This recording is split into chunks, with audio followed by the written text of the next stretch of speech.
How's it going, guys? What I wanted to do in this video is give to you all a few recommendations of good first pistols.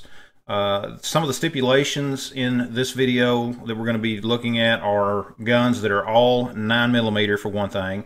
I think that 9mm is a very capable round, especially with the ammo technology where it is today. And these are all semi-automatics. Now, this is not going to be a comprehensive list of the best guns out there and what you should buy.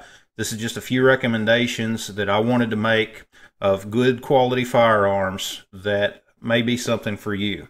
Now, there's no particular order that I'm going to be showing these guns as far as one being better or the other, better than the other, that sort of thing.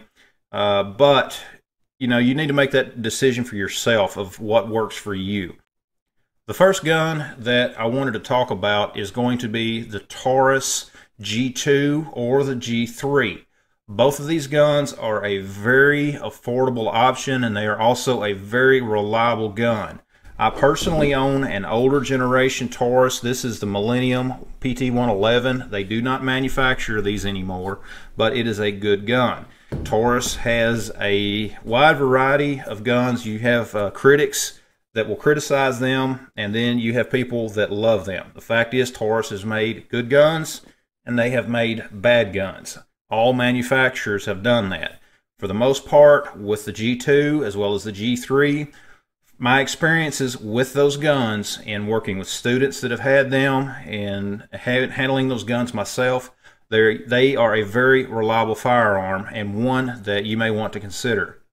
Another good option for a concealed carry firearm is, of course, the Smith and Wesson M&P 9mm EZ. Now, you can get the 380 option as well, but again, as I mentioned earlier, all of these guns are going to be in 9mm in this video.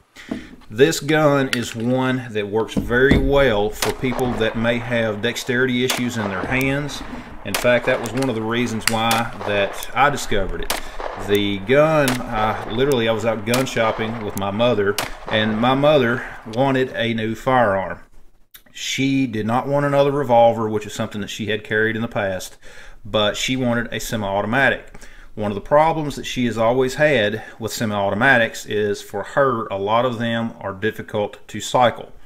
It's difficult for her to manipulate that slide and things like that. The 380 EZ had not been out on the market long. We looked at that, but the 380, there are people that like it, there are people that don't like it. It's a very capable round, but I like the 9mm a little bit better. That's my preference. So when the 9mm EZ came on the market, it was something that I knew would make a great Christmas present. And this one is actually my wife's. It's just like the one that I got from my mother. And this gun is very, very good. This is a very capable firearm. And you can see that it is unloaded. Nothing in the chamber. You can see the orange follower down there on the magazine.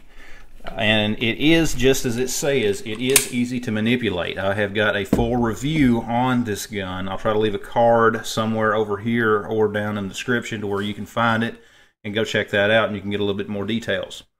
Another very good firearm that is within the same size range as the M&P EZ9. Yes, there's going to be Glocks on this review, on this video.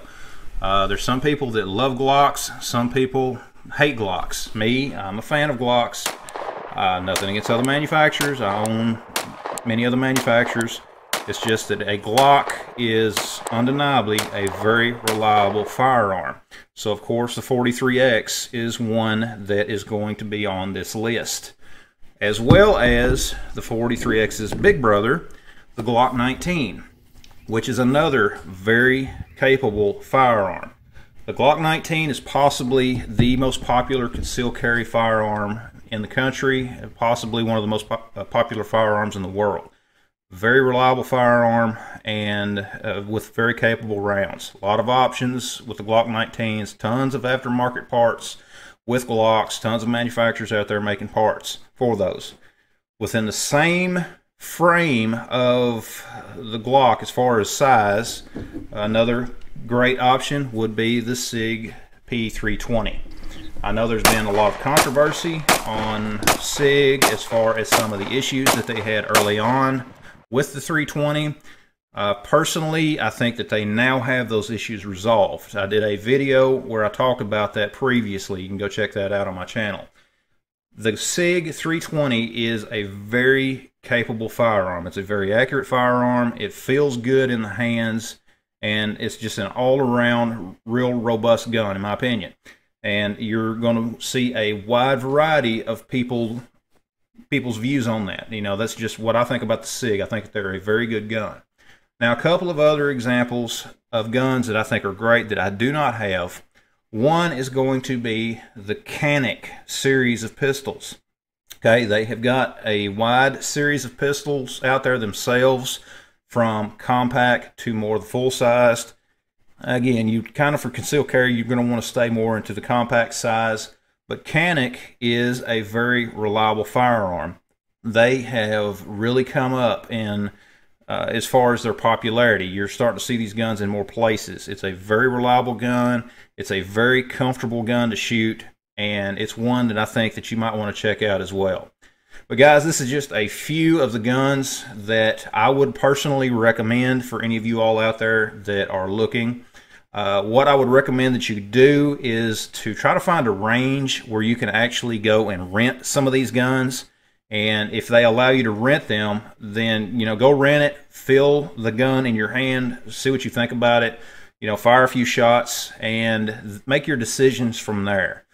You know, a gun, as many of you know, that's not a very cheap purchase. They can be very expensive depending on what you go with. Pretty much all of the ones that I've showed you here are not nowhere near as expensive as a lot of the different brands that are out there. But they are guns that you can find either new or used depending on what you want to do. And either way, depending on the condition and the price, you can have a very good gun. Like I say, you can get a used gun in these, and it lasts you a lifetime if it's been well maintained and you maintain it properly. But guys, that's just a few of my recommendations. If there are any that you think should be added, let me know down in the comments below. I would like to know what those are. Again, guys, it's just a few that I personally have experience with and that I think would make a great first gun for some of you all out there. Guys, thanks for watching. Be sure to check out all of the links down in the description. Check out my new t-shirts, guys. You can find a link for those down in the description as well. You can also see some of them down in the merch shelf below. It kind of helps to support what we do here. I really appreciate it. Please share the video. That way it kind of helps to overcome some of YouTube's censorship of firearms videos. Guys, thanks for watching. Be sure to subscribe, and we will see you next time.